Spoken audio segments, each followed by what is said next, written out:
Hello, everybody, and welcome back. We are here again. It's been a really long kind of week since we've been gone. Hello, Chris. How are you doing? Hello. How are you doing? I'm deciding to show every inch of my house, and that's what I'm determined to do. Week by week, just a different section, yeah? Yeah, just a different location. It's really good to be back. And weirdly, even though it's just been a week since we finished season 2 with that Halloween party that we shall not speak about, it's been a hole. It's been missing, and I don't know if you guys agree, but I kind of feel that way. So it's very good to be back, and we've got a guest on for you today that's very exciting, a children's author, which isn't something that we have had much of on the show, which is very exciting to look into. And we're back, season 3. Can't believe we're saying season 3 already. It seems to have absolutely flown by, and again, it's all down to sort of you guys supporting the show and being very good to us. So thank you so much for doing that, and again, happy to be back. So Chris, probably one of your favorite parts of the show, I think. Oh, I get to do this, don't I? Oh, see, a whole week and you've lost it. So start the show off, as always, we have a Beer Token book promotion, which amazingly came out of my mouth correctly today. And that is, before you get in the top corner, Chris, I will explain. That is, across the bottom, you'll see Ian D. Barker, at Ian D. Barker on Twitter. His book, One Hot Summer, has got 5-star ratings, 5 out of 5 for 4 ratings, and it's available on Amazon and ebook as a paperback. Someone said that Mr. Barker introduces us to life in the mid-70s in the UK. Someone else said it captures the painful summer we all remember and cherish, probably before my time. Read it and you wish you were 16 again. So quite reminiscent, I believe, and it's all been great feedback, so 5 stars. So thank you to you, and we'll appreciate this. And again, support the authors, support the show. Hold on, Chris, it's coming. And there is his cover up in the top corner, One Hot Summer. Fantastic looking cover and a great sounding idea, to be honest. So definitely check that out. Nice. If that sounds like a cup of tea. Yeah, that is exactly what I was expecting that cover to look like. Oh, really? Yeah, no, I pictured like a sun and people walking, and there it is. Magic. Excellent. So, shall we get on tonight's guest? We shall. Look, I've had to prompt everything today because it's been like a week off. So, tonight's guest is Natalie Reeves Billing. Hello to you. Hello. Thank you for having me on. We are pleasured to have you on and start season 3. It's fantastic, and we love the fact that you're coming to us from a sort of I'm a celebrity, get me out of here type of vibe, with all your greenery hanging around you there. Yes, I mean, I went a bit Blue Peter on this and sort of cut out bits of twigs from outside and wrap them in ivy. Yeah, I like to feel at one with the universe. That is fantastic. Yeah. It is. We often talk on the show about how people's writing setups are quite kind of a big influence on their writing and how they deal with things, and very much we'd be envious for a shed for quite a while. So one day we might have greenery ourselves, but for now we have backdrops and blinds, Chris. Yeah, I mean, this is becoming so much of a feature, how good people's backgrounds are. That I think we should start ranking them. And you definitely be towards the top there, Natalie. That is a really impressive setup. Yay. Probably one of the most inventive ones we've seen. So, Natalie, before we ramble on too much, which we always do, can we have a little bit of background about yourself in terms of you are a children's writer? You've also dabbled in a bit of fiction as well, but can we start with the children's books? And my mummy is a monster and my daddy's a monster. Look very fantastic. The covers are brilliant. And Ben and the Bug as well. So you got a couple of children's books out there that are very, very well received. So can you tell us a bit about where those ideas came from in terms of children's writing? Yeah, sure thing. Well, I already had the idea more or less scoped out just before lockdown, but it really kind of came together when my daughter said to me one time when we were arguing, bear in mind she's 6, and she said to me, "How come you always say that there's 2 sides to every story, but as far as I can see, there's only one, and it's yours?" Right. Thought, wow, okay, that's really poignant. I went to argue back. I thought, well, yeah, obviously there's only my side of the story. But anyway, yeah, it's a bit, you've got a point. So I thought, imagine if books could have 2 sides to the story for children. I mean, I know that in film these days, they're always going back and forth. You never know where you are. And people are coming back to life and all these sorts of things. No one stays dead. But in children's world, it's really quite simple. But I thought, let's explore perspective. And so you get something really cool like this, where my daddy is a monster. You get halfway through and it says, but is he really? Should we hear from him? My kids are monsters. Yeah. It's really fantastic. Yeah, I love it. And so then it goes one step further, because my brain can never focus on one thing. It's always kind of, and all my friends say to me, just do the book first. Don't think of the world. You're not the app yet. But I thought, okay, I'm just going to stretch to paper crafts. So now people can make their monsters and they can act out the scenes as well. So yeah, it's fantastic. Yeah, thank you. What's the feedback been, general feedback from the young people that read this with a different perspective? And do they kind of pick it up, or is it something that they just sort of read through? Well, it all depends on the age, I guess. A lot of people, I'm just trying to prepare them for the idea that they should try to step outside of their own narrative and see things from other places. Even if they don't really understand what I'm trying to say, the concept, they know that they should look at from other point of views, other narratives. So from the Monstrous Me collection, I'm looking at other things that we can tackle with that, really important things, cultural things, alternative family structures.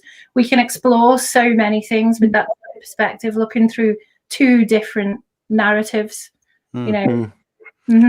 So Natalie, when you've had this like amazing idea and you thought, I'm going to actually sit down and write this children's book, what was the process like? Like, how did you go about doing it? It's funny because I find the young adult fiction is sort of like my nemesis, because I get lost in that a myriad of twists and turns and I kind of procrastinate myself to death.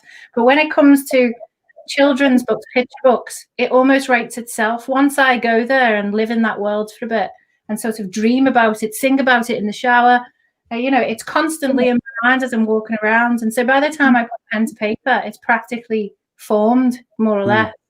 And I don't ever start writing it until it is ready to fall out, if you get me. It kind of writes itself, then it takes that pressure off. You're just sitting there with your pen thinking, oh, Christ, that's, So, yeah, I can't really say it's a very taxing process, because as I'm thinking, it kind of just happens. Yeah. As someone who writes both fiction writing and children's books, do you have to be very conscious when it comes to writing children's books that you don't overcomplicate things? Yes. I mean, that has been a real problem with Ben and the Bug, which is the other book here. That was hard to strike a balance. I'm in the wrong place for the camera. Okay. So basically what I tried to do with this is I chose a nice rhyme, which was, remember the owl and the pussycat?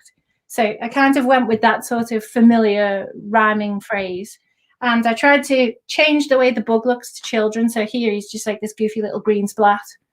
He's spiky, but he's kind of gawky looking. And I thought, well, that kind of takes some of the fear of going out with this unknown creature jumping out. But it was incredibly hard to keep that one light-hearted when you had to strike that balance between take care, take heed. So what I did with that one is I went on a fictitious journey between a boy who befriends a bug, and then I did boxes, which seems to have gone down a treat. So I kept the facts and the learning elements to the little did you know factoid boxes. So I had to think about that one a bit more, I've got to say. Yeah.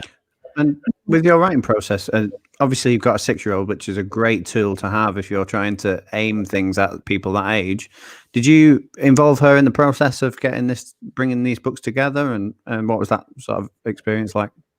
Well, it was great because she's very inventive, and that's really flattering. She'll run with an idea and she'll draw them up, and she comes up with some great things. My son, not that he's a bit reluctant, and so he hasn't even read My Daddy is a Monster. And that is one of the worst disses, isn't it? As a writer, when your own kids are not interested in your book, you're like, oh, read my book. So the other day he said, okay, I'm going to draw a picture for you. And the picture was me with my book and a big bubble coming out of it saying, read my book. The person just going around pitching my book to people. But, oh my God, I need to calm down on that. But yeah, I mean, kids are never going to make you feel good about yourself. Let's just put it that way. Yeah, I know that feeling. Just so you all know, guys, that you're watching and listening in, that we are live, and you can chat to us and ask us questions. There are a couple of people saying hello. That's us. Anya Pavils in, Veal Old, hello, Phil Decay, happy to see you all. Writing Hub said, again, what an awesome concept. And if I just jump back slightly to, you were hinting at making this a bit more than just a story in terms of trying to kind of prompt the child's mind into thinking differently. I had a good look around your website, which is unbelievably full of information and blogs and just an abundance of great stuff. And I came across this, which says our mission is to achieve that through enriched reading and learning systems, using creativity and storytelling as a tool for healing, learning, and personal growth. That is a fantastic statement to hear from anybody when looking at children's education and mental health. So why is this a part of your work, and why do you think it's important? Well, even as an adult, I wish that somebody would have introduced this to me at some point during my life. I mean, I'm a person who is very into looking inwards and going on an emotional journey and a spiritual journey. I'm willing to do that work. But even when I've looked at life coaches and counseling and all those things that you do as you pick up traumas through your life, and you look at your mental health and you're going up and you're going down and you're having that sort of guilt, who am I, and all those things that you go through at various stages. The main thing I found out of all of it that healed me and made me at last understand at the ripe old age then of 35 who I was writing my first YA novel, which is still to be completed. But through that process, I found that every single character in that book was me, even the baddie. Yeah. And when that happened, it kind of, I guess it made me realize that subconsciously, all those traumas you pick up, those experiences, the triggers, they are there. You're reluctant as a person to go there if you know that's what someone's digging for. But if it's a conscious thing and you're feeding it to somebody else, it's almost like you're letting yourself off the hook. You're giving yourself the right to go there and explore it. And so now, not just for children, also for women, female empowerment, I'm doing a lot of groups around that, how we can heal ourselves from past traumas by letting ourselves off the hook. So storytelling is so important, and it can happen in any topic at school. It can happen in maths, it can happen in geometry, all those things that people go, oh, maths. But, you know, all you need is a good story, and you can really connect the kids to whatever it is you need them to go at. Yeah. So Natalie, with your whole experience there, it's such a beautiful message that you're selling. But one of the big things for children is obviously the illustrations. That's kind of what attracts them to the book and gets them hooked in. And when it's there on the shelf, they're drawn to it. So how did you go about creating the illustrations and stuff like that? And what was that like? Well, I was incredibly fortunate to have Lisa Williams as her partner in crime, really. So I said to her, I want really sort of not cute, gawky looking monsters, like awkward looking monsters, you know. So we kind of went back and forth, and that's how this one, I've got to tell you this, because you have a laugh sometimes with children's things because kids don't understand what you're trying to say, but the adults might. So obviously this is the blocks version of itself. So it's like the Lego version of itself. But this guy here in the book, he looks like Hugh Hefner. He's got a little robe on and he's got a pair of slippers. He's got a Playboy jacket on, but no one would get that. It's like layered in that way, and it allows us to have a bit of fun. But yeah, back and forth, I'll say, can you just give him a Hugh Hefner jacket? She's like, what? Just do it. Honestly, it will look great. You know, yes. Like, oh my God, that looks incredible. You know, it was lovely. So I'll draw I wish I had some of my drawings here. You would have a laugh at that. I don't know how she interprets it, honestly. It is so out of whack. I am the worst drawer. But somehow she just gets it. So you draw like a more advanced version of a stick man, and she'd create something out of that? Yes. And I am quite scientific in the way that I'll do little arrows pointing to bits and go, add this here. He's got a bit of a punch. Some hairs showing out of this bit. No. So it's quite incredible. You know, you go, just change to yellow, put a few spots on him. And I love that because it kind of feels like I'm totally involved, and but it's a perfect blend of me and her. And I think that's crucial. I think that you struck on that.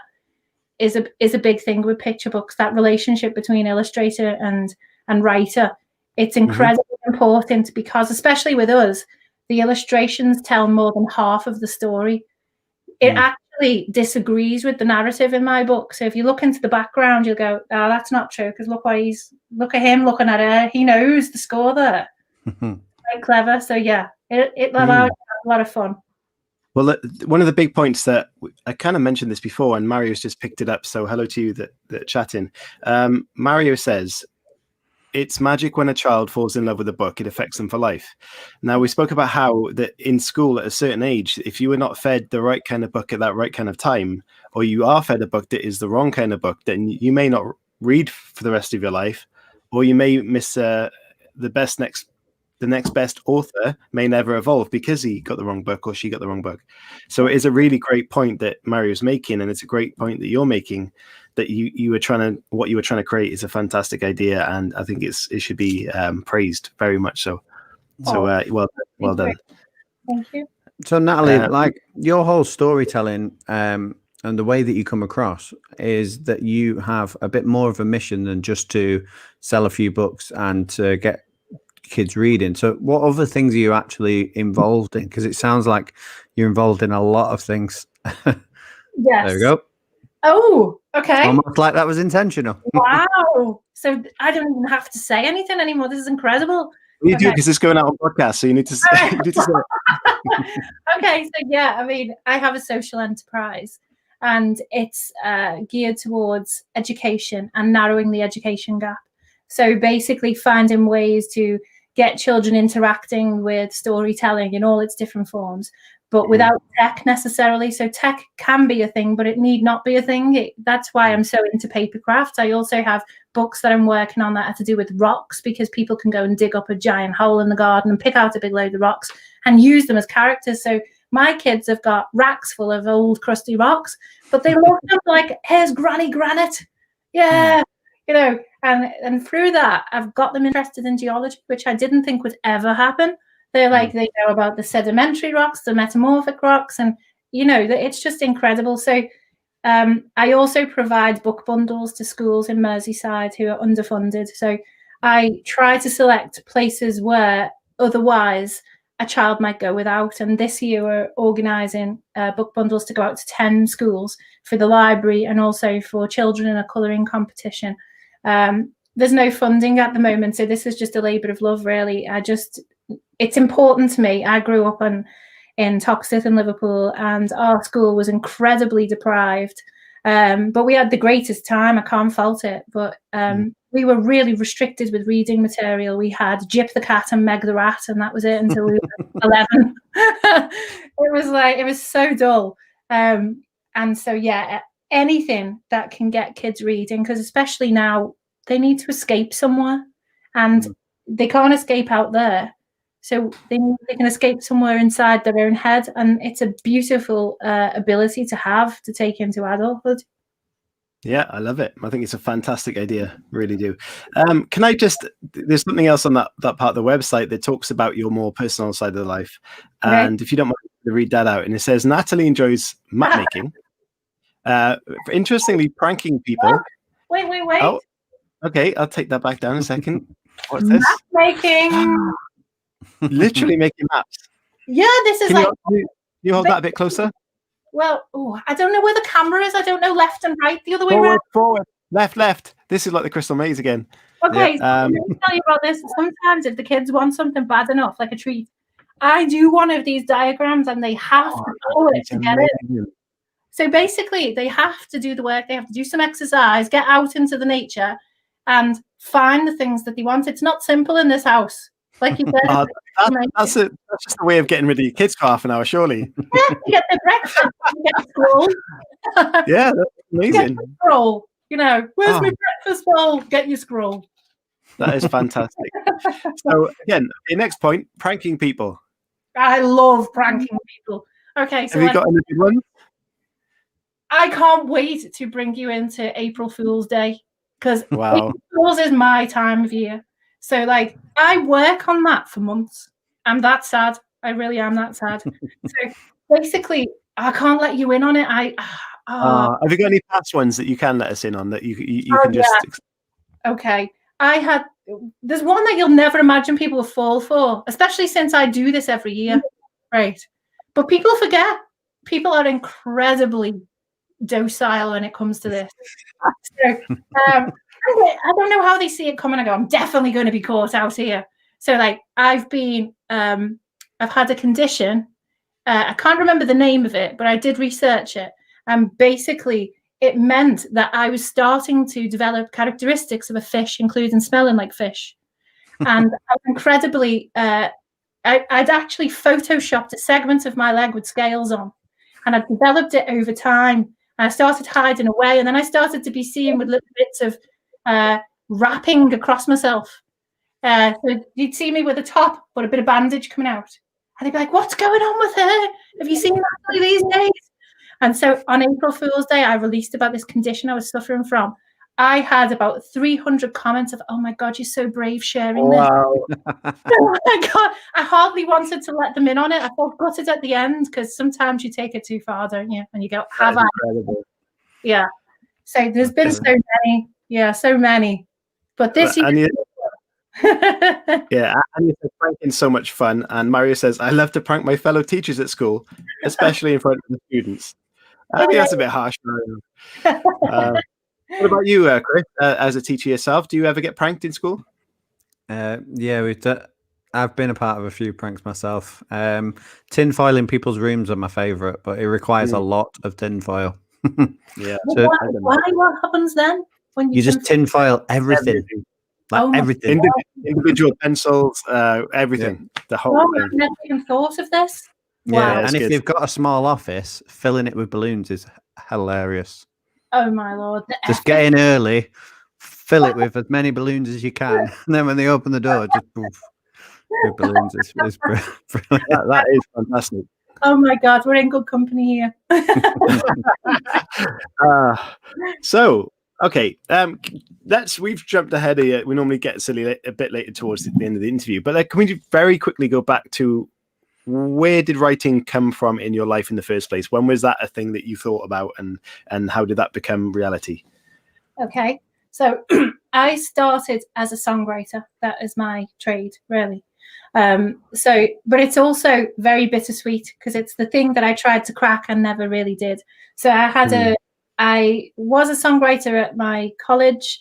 I formed a band. We got a record deal. We went to the States. We toured. We had all sorts of crazy experiences, and I was the lead songwriter. So basically storytelling and shortened form to music. And that, you can imagine, lent itself so well to rhyming books, repetition and, So that's really where it came from. But I was very eager to step away from the music side because it had so many very, how could I put it? Not so much negative, but, sometimes you look to the past, don't you? And you have sort of sad moments when it's a bittersweet thing, isn't it? Sometimes to some people, they have a sad attachment to the past, things that they can't go back and do again, or things that they'd like to do different. So I thought I need to distance myself a little bit away from that and do something a bit fresh, if you like. That feeling when you look at a new jotter and you think, I'm starting something else. This is the bit where it's a petri dish. So I did that whole thing, just put it out there, world building. I love that. And it actually became the thing I was meant to do, I guess. So at what point did you go from writing children's books and, say, rhyming and all those sort of things to you've done a couple of short stories contributed to fiction writing? How was that something you want to do or have done more before or never sort of gone into but decided to do as a compilation? Well, I'm one of those that like the satisfaction of finishing things. And so for me, the quick and satisfying action of doing a children's book and jumping out and the next one and jumping out is very interesting. I love that thrill. Whereas, and now at the beginning, I couldn't start with the book because I was so impatient to have something out there and sort of, so the way it works for me is I have my children's books out there, which I'm keeping on putting out there at a rapid rate, like bullets. And alongside that, I feel really calm to write my young adult novel. So I'm getting the best of both worlds. I've got the patience to sit and play the game with the novel, getting it right, and go into all those places and describing them, which I need. That's my catharsis. And then the playfulness of the children's picture books, which is also very clever, if you like. It's actually more difficult to think of the concepts than anyone would think. I know a lot of people come into it and think, oh, picture books, they'd be so simple. I could do while I'm standing on my head. But in actual fact, anyone could. But in order to get something that resonates and you go, whoa, that's, that sort of thing is harder to do, to have to take away from a picture book. So how long in comparison would it take to create a children's book from start to finish? What's your sort of quickest time and what sort of an average time for that? Okay, so I wrote My Mummy is a Monster in like half an hour once. Daddy is a Monster then took like 3 days because there was this paragraph that just wouldn't sit straight. It was like my son's hair, it was just everywhere. I was trying to bat it down and it just wouldn't lie flat. So I think it just depends, because I'm a bit of a perfectionist as well. So I'm that sort of person that will put in an if and then replace it with an and then put in a the and then replace it with, you know what I mean? I get really anal about it and I go, stop it, you're done. Yeah. So Natalie, what I was going to say is, obviously with writing children's books and you're talking about getting them out quite quickly as well, with this sort of themes that you're trying to tackle ever changing in what I can imagine is ever changing, how do you decide what is an important theme to tackle and to write about and what's not? Right. Okay, so with the Split Perspectives book, I knew that I was in for a long ride. So basically when I made the decision to start this family unit of monsters, I knew that I'd have to do the gran, the dog, the blooming teacher, everyone's getting until the wheels fall off it. So basically by going on that collection thing, I'm stuck a little bit for a while in there. But it's a bit frustrating because other options are coming along and I'm going, oh, I can't wait to write about that. I really want to write about that. So yes, I'm inevitably writing about other things, but I can't release them at the same time. So there's a bit of a frustration. But usually it's things that if I'm walking around and I go, oh, wow, that needs to be a children's book. It can come from anywhere, the news, a conversation. The other day, somebody was telling me about a psychology of hiding your demons in little closed doors in a dungeon, like where you can't see them, all the bad things about yourself, like anger and guilt and regret, and not accepting them as part of you. And I thought, wow, okay, how would you address those things with a child? How do you frame things like, okay, let me backtrack because I'm going like this here. But here is one thing that really gets on my nerves, which is like a bit of a sidestep. When some people say like, oh, don't do that, Jonathan, that makes me really sad. Well, it doesn't. It makes me bloody angry. Call it what it is. If you go, my face at the moment, Jonathan, is really sad. You just make me sad. He's just poured his whole breakfast out on the floor. You're angry. You're not sad.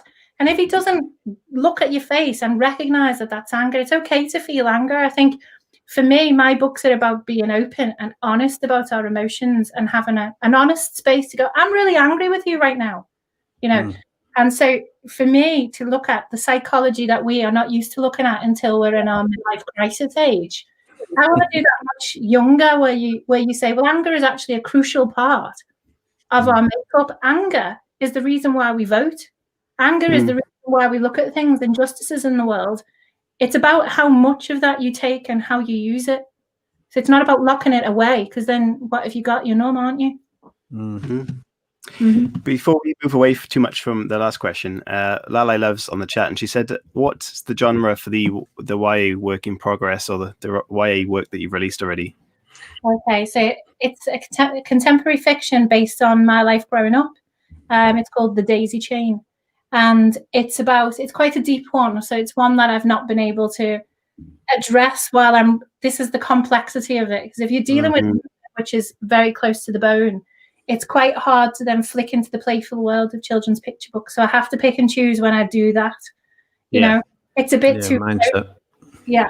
And so you have to be in that space to do it. So for me, it's about abuse in the younger years that leads to a pattern of behavior. So in my case, how you view your body and and how you respect your body based on what you allow people to do when you're too young to realize what, when you're too young to be making those decisions. So it's very close to the bone. And I think that probably now that I'm getting into female empowerment, it makes sense for me to have built that up a little bit more before that drops into the middle of that new group that I'm creating. Absolutely. So Natalie, just going off what you just said there about getting into female empowerment, what does that look like in children's fiction, in your opinion? Well, I'd say, and I've done it in all of my books, is to see women in roles you wouldn't normally see them in children's picture books. But also I address things like social constructs as well. In the olden days, we would look at picture books and they would be of things that we can't really relate to. It would be posh people having picnics on the lawn, with huge wicker picnic baskets and in huge castles with like 25 rooms. It's, that, as nice as it is to escape there, I also like people to feel that it's okay to have a house with 3 bedrooms in, and we can have magic there. We don't have to have a place that's, haunted with knights and the suits of armor to feel like, you can have a bit of a thrill. So yeah, for me, it's about being open and honest. I think mine is a bit grittier than maybe some people will be able to palate, but I'm not for everybody. And, that's what life is like, isn't it? We're just hitting just over half an hour. So, Chris, do you want to throw in a couple of the writing community chapter questions to finish off? Oh, yeah, I love these because they always stump people for a little bit. But so that's why I let you do it. Yeah, the first question that we have. Oh, nice magnifying glass. The first question that we have is if you could take any character from fiction and make it your own, which character would that be and why? Oh, well, I really want to say something, but it is so overdone that I don't want people to go, not that one. We just didn't think about it. I think you guys know who I would probably say. Was it Sherlock Holmes? No, because see, I threw you off with that. That's why. No, everyone says Sherlock Holmes. No, I am. I'm sorry. I'm a big Harry Potter fan. So which figure out of Harry Potter would I love to steal? I'm guessing it's Hermione. No. The snaky guy. What's that guy? Yes, that's him. Snape. Is it? Snape. That's the guy. I don't know how I figured that one. What would you do with Snape then, Natalie? What would be the idea with Snape? I would love him. I would love him. You'd take him away forever. I would give him love. I would appreciate him and respect him. Honestly, he would have his own bedroom here in my little forest den. Is it the voice? Different. I would have given him a cloak made out of forest leaves instead of that big black thing you were. Yeah. Me and him would have been like that. Honestly, I would never have cast him aside. So yeah, that is a fantastic answer. Let's wrap this up. Let's move on to the questions we can all answer together at a bit more relaxed. And I've got something in between this. We don't normally have something in the middle. Okay, so we got the second one. You got to ask the second question. That's your job. Cool. Oh, okay. You can't remember it, can you? I can't remember. So, if you could change the ending to any novel, what would it be and why? Nice. If I could change the ending. Oh dear me. Well, this is a hard one. Well, that stumped me, that one. Does everyone get this, where once you get on the spot, you can actually not think of any book you've ever read? That happens a lot. Yeah. Yeah. Oh, geez. I mean, I've had so many books which have ended in an unsatisfying way. See, I'm a sort of person that likes a perfect ending, and everything has to be balanced at the end of it, and people have to get revenge for things that have happened. I can't think of a specific time where people haven't got that revenge, apart from in TV. The Wire is one of them. Yes, I mean, I don't like long drawn-out endings as well. So in that respect, the Lord of the Rings trilogy really threw me, because it ended 5 times. And that really annoyed me. It feels like everything has a natural end. You don't add bits on when you've just gone, oh, okay, And I was like, and then this. So yeah, that is rewriting for rewriting's sake, and just to keep dragging out a series. Yeah, and the violins strike up, and then the cellos join in, and you're like, oh no, come on. No, yeah, awesome. Like it. Right, so I was going to put a video up. Oh, actually, before we do, just move off from your writing directly. Can I play a video that's on your website of your trailer? Oh, because I think I'm be embarrassed from this, right? Why? Go on, put it on then. It's not embarrassing. It's awesome. Okay, just let me check this up on screen. And can you all see that? Yep. Yep. Okay. This is very cool.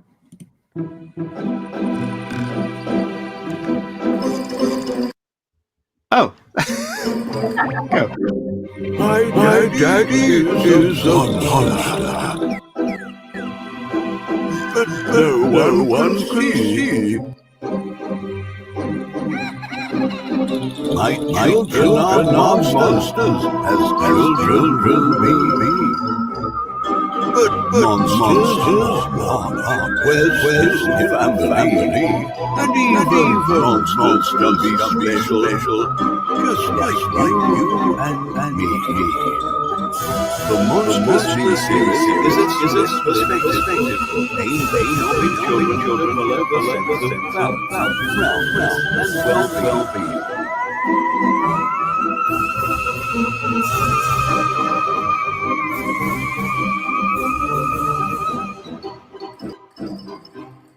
That is fantastic.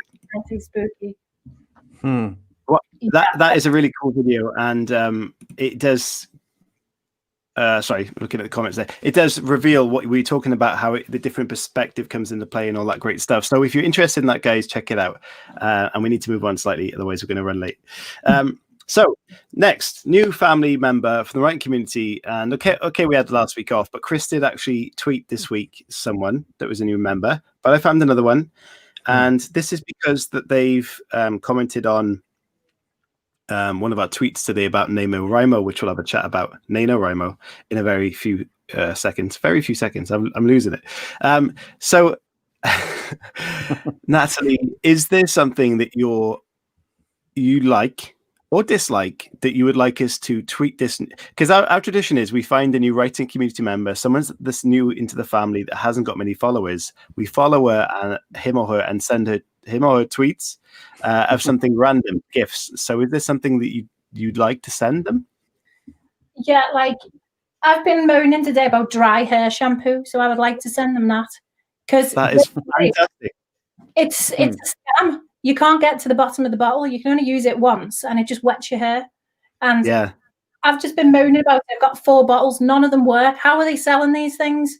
So I'm really annoyed about that right now. And I want it out there.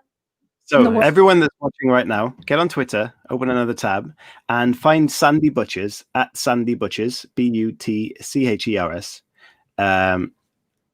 Because she said about NaNoWriMo, it's not a competition, it's an accomplishment, which I really liked the idea of thinking that there's a lot more to that. So I'm going to do it right now. I think you guys should be doing it as well. And we are tweeting them dry hair shampoo.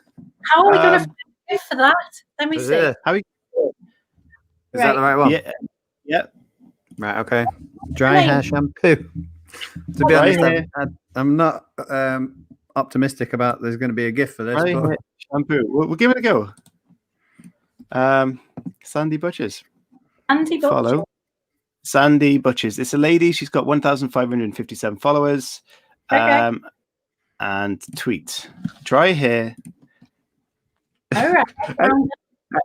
Anything coming up? Yeah, there's a few to be fair.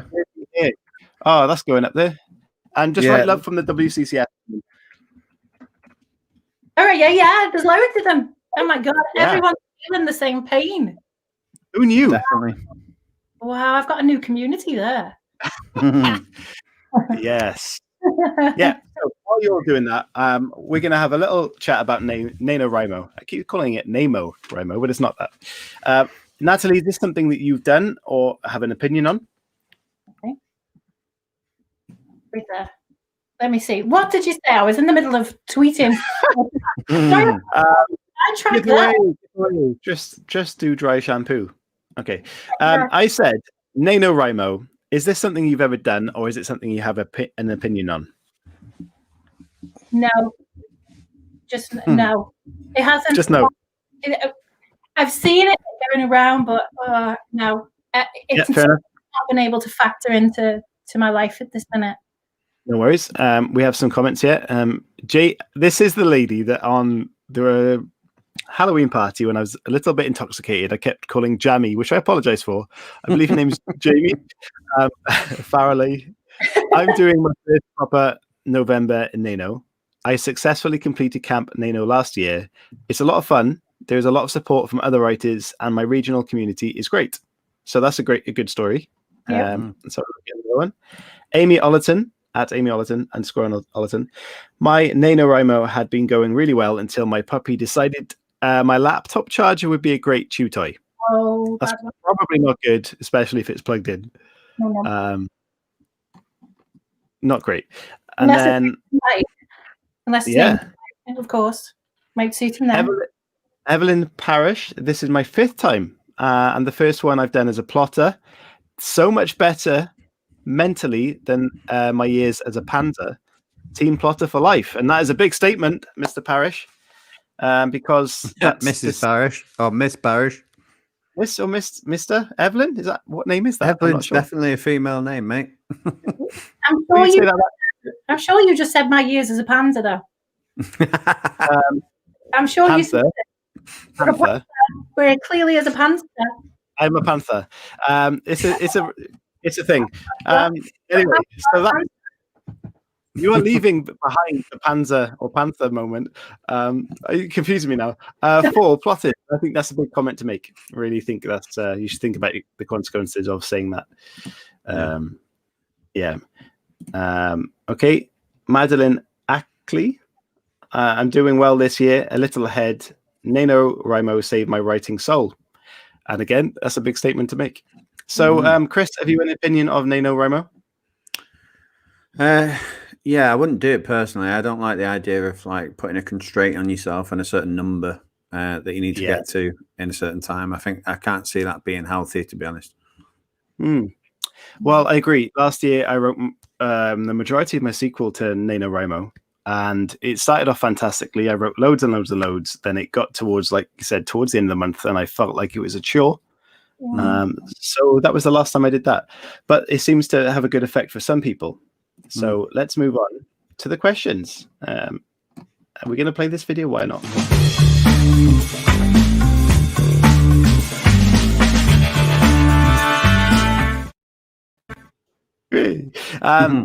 Less a question and more an argument that's appeared on Twitter earlier on. And Chris, I'm not sure if you saw this. You might have all seen this, but it's from David Jackson tweeted. And David Jackson, who's at author_Dave, had just been told off by Miranda Jewis, who both of these we've had on the show, for keeping chocolate digestives in the fridge. Is that weird? Yeah. Yeah? Yeah. Chocolate in the fridge, yes or no? No. Definitely no. I kind of like it in the fridge. No. It's snappy. No. It's cracky.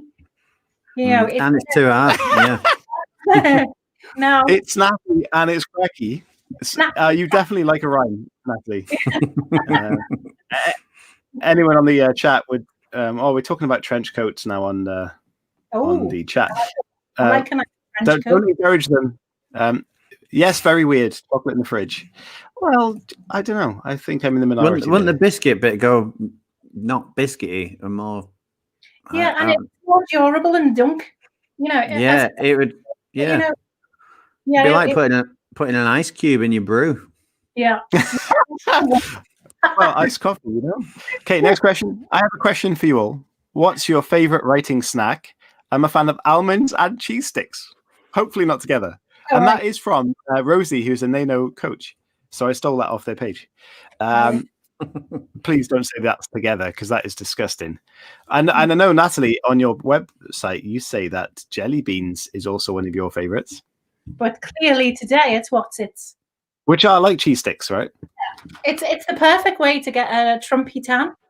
Honestly, I use any of them. So, yeah. Linda says, I will freeze Charleston Chews. Are they an American thing? I'm not sure what they are.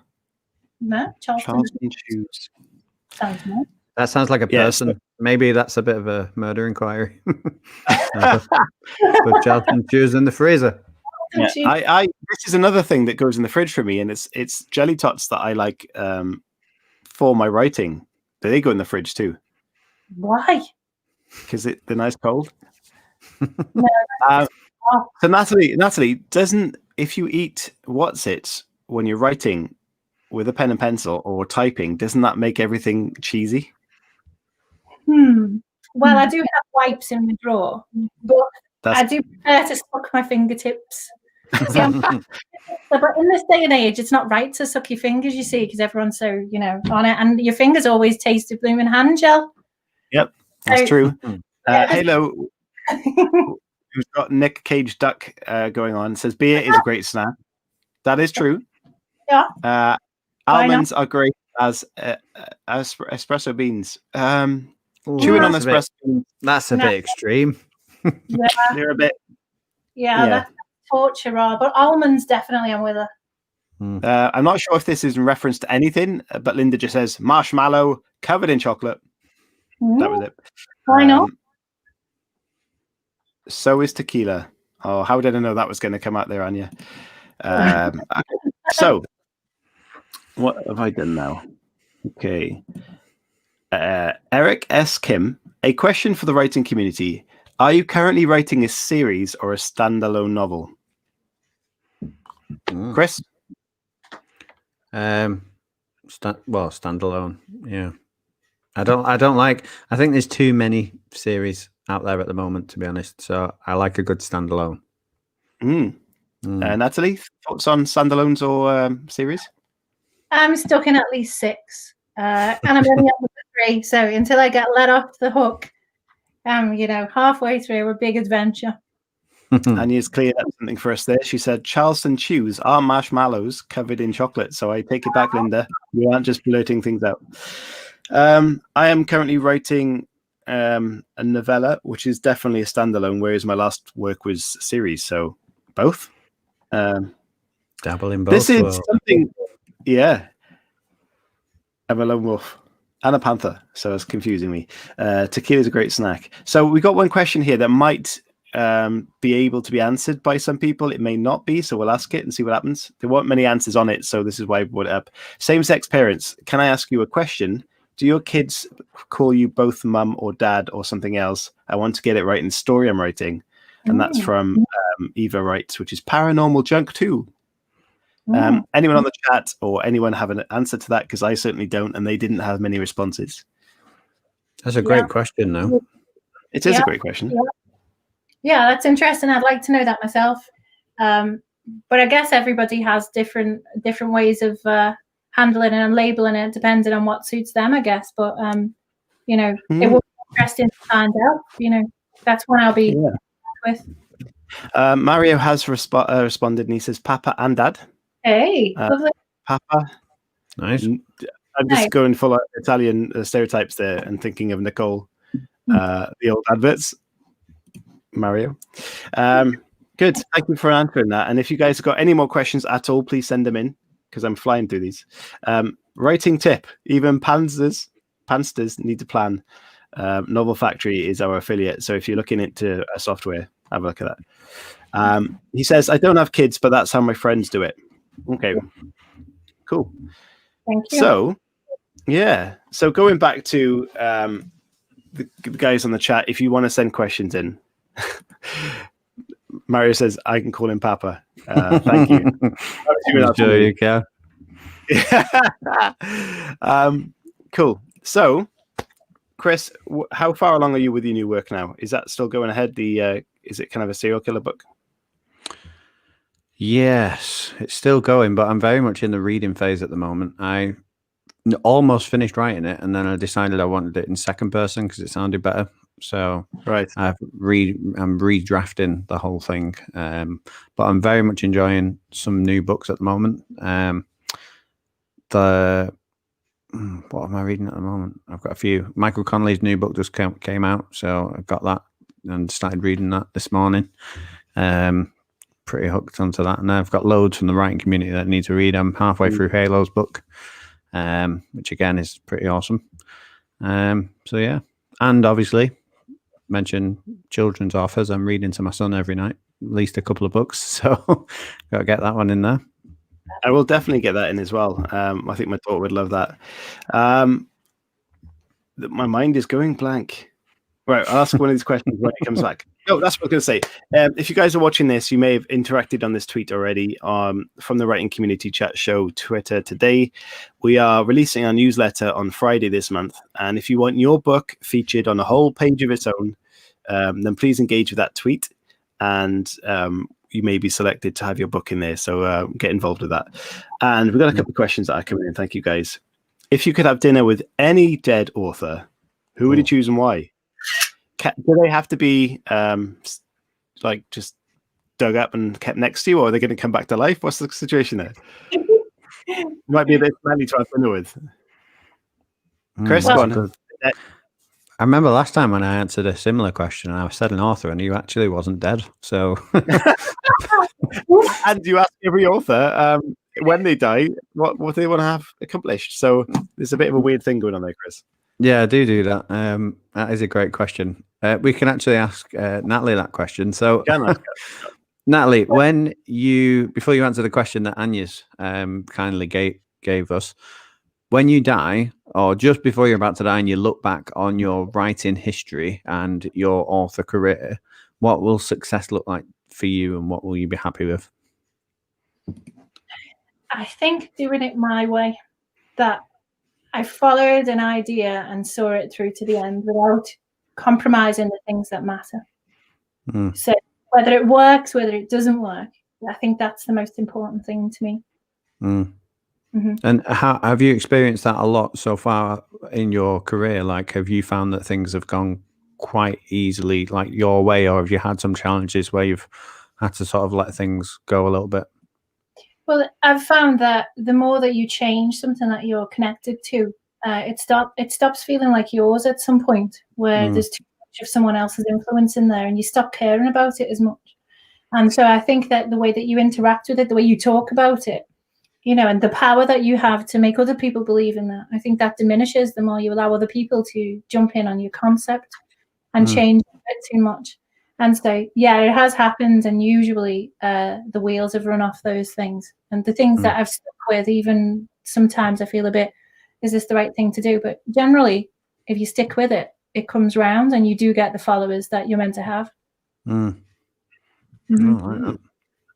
So back to dead author. No, we didn't answer it. I would choose. See, if you choose a dead author, what about if no one knew who really authored the book? Then if I say this, well, maybe it could help identify it as well. So I would really like to know the author of the Bible and see who actually wrote those chapters of the Bible. That is an unbelievably good answer. Yeah, I think that's way too serious for us. I should imagine you'd have a lot of people at that dinner table, because I reckon it was a collaborative effort. I think so, yeah. Or completely made up, who knows? That's the thing. I'd love to know. I like to think, and this people may kill me for this, but I like to think of the Bible as like as like the Harry Potter of its day that just sort of developed. Chris, I didn't know this was the show where we ended our media careers before you even started. But thanks, no, but I would love to think, like in 2,000 years' time, that people, or let's say 400 years' time, people actually think Harry Potter existed and he was real, and Voldemort was a real thing. I think that's brilliant. But at least now there's actual replica buildings and stuff, so there was like somewhere to go and see it. All they had back then was a cave, right? Yeah, that's true. Because the thing is, if people don't know what theme parks are and they go to Harry Potter World, they're going to think that was a shrine to Harry. Yeah, exactly. Yeah. Definitely. Yeah. Oh, man. I can definitely see it being a religion in a few years' time. The Potters. I think Mary Shelley, we spoke about her on the show before. That is a very interesting character that did some weird shit. So I wouldn't mind sitting around the dinner table finding out about that either. Yeah, good one. Yeah. Julio, I will tell my next ethics class when they discuss Bible teachings. Please, Mario, please don't. We don't want to get in trouble. He also says, do you have a favorite children's author? Oh, nice question. Well, my big one. I've always tried to follow the trends, if you like. So I've always used We're Going on a Bear Hunt, and like Michael Rosen and his collaborations, and sort of Julia Donaldson, because obviously I'm trying to go for that sort of rhyming pattern that's working now and make it my own. So I suppose with everybody, there's that little bit of trying to do something that is working, but make it your own. And that's how I've sort of played it. Looking at my daughter, she loves Julia Donaldson, and in fact, season 1 on the show, she was a 4 then. 4. She came on the only time she's ever been on the show and said Julia Donaldson very awkwardly, but that's the Snail and the Whale is one of her favorite books. Yeah. Fantastic. So I got to go with that because I don't honestly read many of the children's books. So Julia Donaldson for me. Chris, have you got one? I'm gonna have to go with Roald Dahl, to be honest. He's just a legend, isn't he? So I do like what's that book called? Where the bear goes to the moon. Whatever Next. I can't remember who wrote that, but I like that book. It's a good one. Linda says, I always loved the Serendipity series as a child. Yeah. Cool. That's true. I've mixed all these up now. Did you ask the pizza and Skittles questions? No, we didn't. And we may as well finish off with those.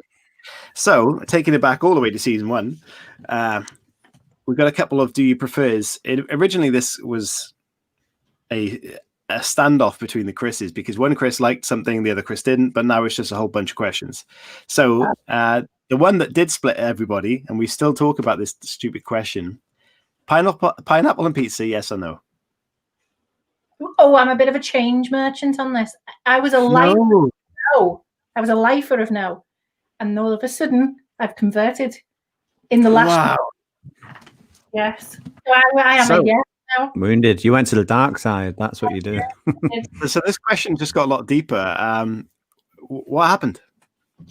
I thought it was something else, so I was happily chewing, and then I thought it just invaded my palate, and rather than choke on it and like make a big fuss, as you don't really do in polite company, do you?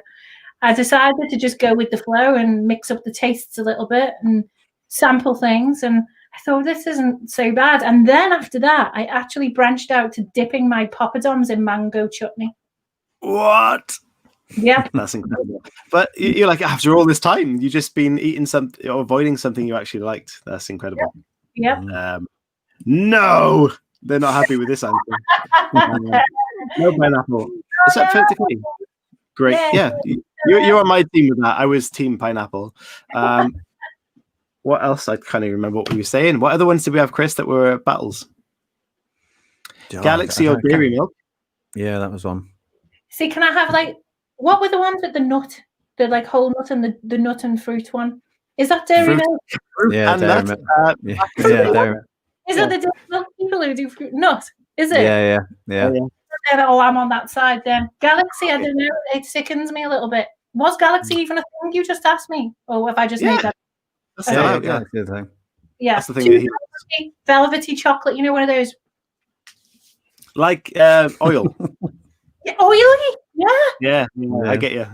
Yeah. That gullet thing, when you're about to vomit and the eyes go and the palate goes. And it's a great advert for. Do you know what's really bad? This has never happened to me before, but I got a chocolate bar from the shop before. It was Dairy Milk, and I was eating it, and my missus said to me, "Can you change Little Legs' bum?" So I thought, he's not. He's probably just had a wee. I couldn't smell anything that was bad. So anyway, I open his nappy, and I'm still eating the chocolate at this point, and he has done a number 2, and I can. It's the same color as the chocolate that I put in my mouth, and the feeling that I had, I spat the chocolate out straight away, and it just felt so gross. So I don't think I'll eat chocolate again for a long time. It's just disgusting, Mr. Hooley. It was disgusting, completely incidental as well. So I've never been one of those that can get sickened by that sort of thing. I mean, I could watch maggots writhing around and happily eat my boiled rice. oh. I think I'd be the same. I don't think that it'd put me off seeing something else, but maybe the smell. Maybe the smell. Maybe. Yes, Mario, it is the same milk chocolate. We had Beatles or Elvis. Oh, come on. What do you think? Listen to the accent. Who am I going to choose? You might be one of those anti-Liverpudlians. No, Beatles. No. An anti-Liverpudlian, Chris. When have you ever met? No, I just say you might be one of those people that lives there and just is so off put by it all. I'm so offended right now that you even asked me this question. Beatles all the way. How very dare you?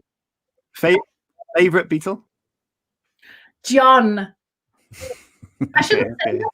Paul's still alive, so he could still like tweet about me and stuff. I should really say Paul. Paul. You said it now. It's out there. I don't know, Chris. There was definitely others that I can't remember right now. Skittles, or Starbursts. Oh, Skittles. Which were Oprah fruits back in the day. Yeah. Oh, Skittles. Definitely. Yeah, I agree with you there. Mix. Throw it right into the back of the mouth. Yeah. The Skittles alone, just for the adverts. Yeah, taste the rainbow. I was going to say, the adverts completely, completely aimed at they knew what they were doing, those adverts, which is why they got banned, a lot of them. And the slogan, taste the rainbow. Yeah. Minstrels or Maltesers? Yes, David, a great question. We haven't had that one before. Minstrels Me. Oh, no, actually.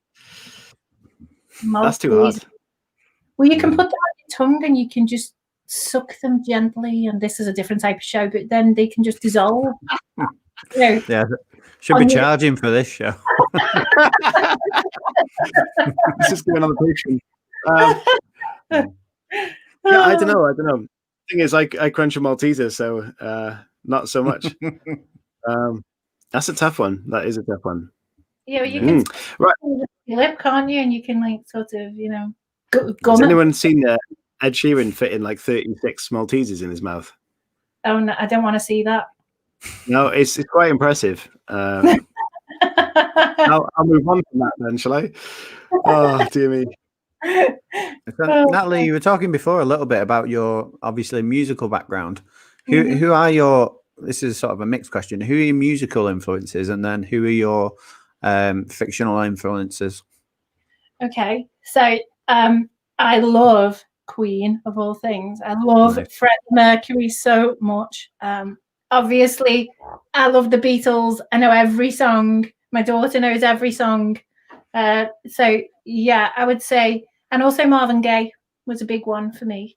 And I am partial to a bit of classical music as well, because I like to mix it up and listen to something a bit strange. And then fiction, Margaret Atwood, love.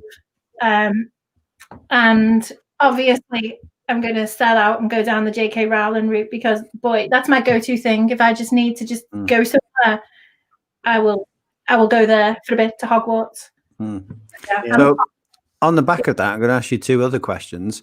So in the what's that film called that we're talking about, Chris? The Beatles one. Yesterday. So yesterday, the concept of that is that obviously the Beatles disappear and nobody knows they exist. So what song, if it just disappeared off the face of the earth, what song could you bring back to the world because you know it inside out? And on the flip side of that, call it mine.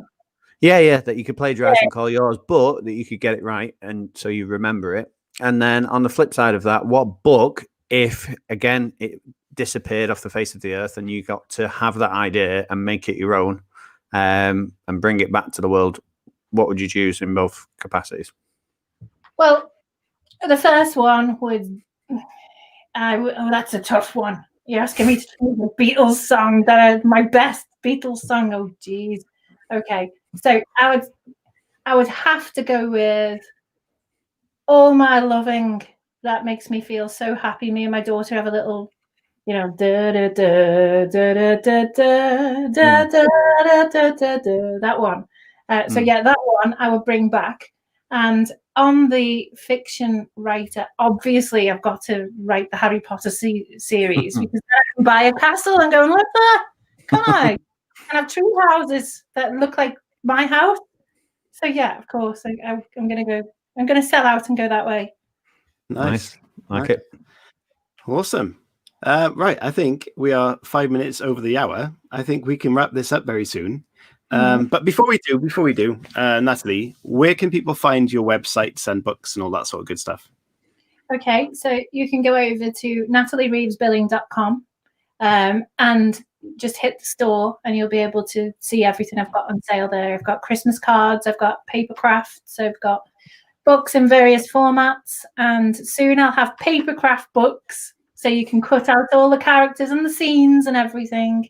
But I'm going to be introducing a range of products as well, so for early learning. So soon there will be lots of things for going back to school, for reception classes, pencil cases, all those sorts of things. I was about to interrupt you and say, when your new product was coming out, I was going to say dry hair shampoo, but probably not. I absolutely love the idea, and I was going to ask you how, you had the kind of cutout thing earlier. How do you access those? But obviously, if it's coming out as part of a story or whatever, that is very, very cool, and I will be certainly looking into that for my little one. I'm sure Chris would do the same. So keep us informed on those, please, and we will obviously share all of that good stuff. Plus, in the show notes, of course, we will leave links to all your work and your websites and all that stuff. So if you are interested, please go and look at that stuff. And again, support our show sponsor, which is Ian D. Barker, and his book One Hot Summer. Again, supporting the show up there indeed. So very finally, I will play us out with a little video that was on the intro, which is thank you for what they call Veterans Day in America, but Remembrance Day in the UK, which is today. A big thank you to them, all the servicemen, past and present, and just thank you. And Natalie, thank you so much for joining us. It's been a really fantastic show. We're very happy to have season 3, and it's been very exciting. Lovely. Thank you very much for having me. Thank you. No problems at all. Friday, we will announce the show guest shortly, or possibly tomorrow daytime-ish. So look out for Friday's show. And we're very happy to be back. Thank you guys for tuning in. Thank you for your questions. And if you hang around, Natalie, we'll have a quick chat to you after we go off air. But thank you guys, and see you on Friday.